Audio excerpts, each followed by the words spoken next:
Hi friends, I hope you all are doing great. It's me, Nikki, here to share with you today's video on how to make those labels that I showed in the client pantry that I made over. I got a good bit of requests to share how I actually created those labels, and so I thought it'd be a fun share and an easy quick tip, so let's get started.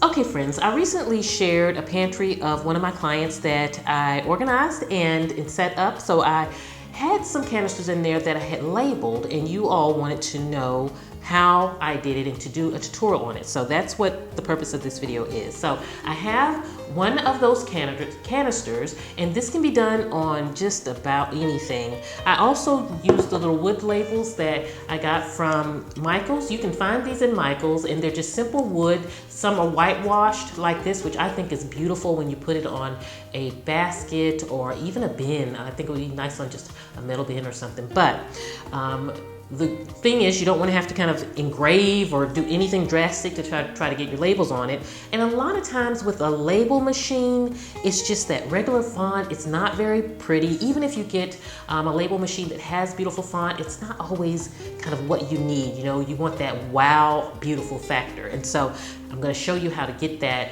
very easily. Okay friends, to start you need your sticker project paper. I'll put a link in the description box below for Amazon where you can get this. You may be even able to find it in Staples or Office Depot, some places like that. Not 100% sure. So why I like using this is because it's a full sheet. So it's basically a big clear label that is full sheet. So it allows me to adjust my fonts if I want to make a big label or small label. It's all one sheet, and I can do a ton of labels on one sheet.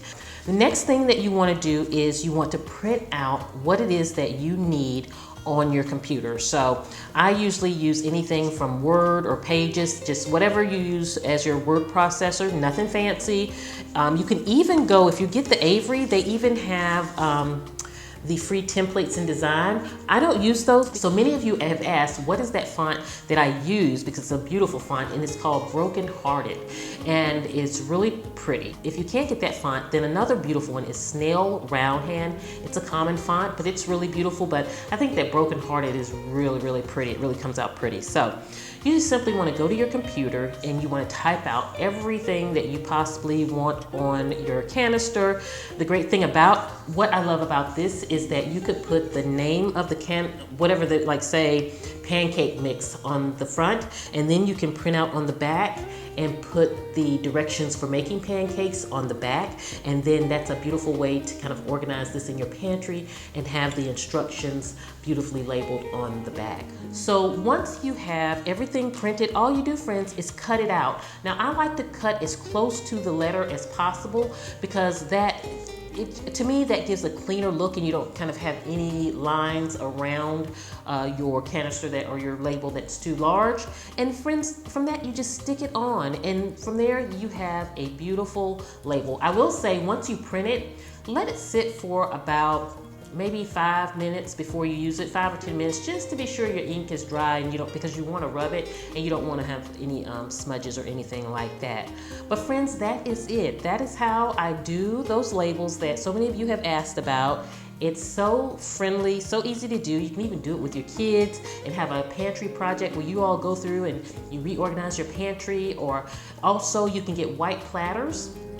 And then if you saw my Instagram, recently, I had a little white tray, and I did the same thing. They make great drawer organizers. So friends, I really hope you enjoyed today's quick tip on how to create beautiful labels for your home.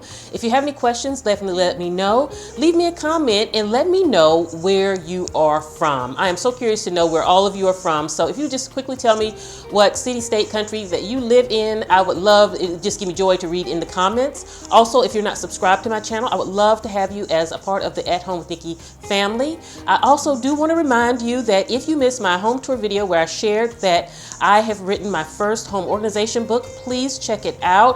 It's available for pre-order now on Amazon.com. And thank you to everyone who has already purchased the book. I'm so excited for you to get your book, and thank you for all your support. So have a beautiful day, my friends. I will see you at the next video. And this is Nikki saying goodbye.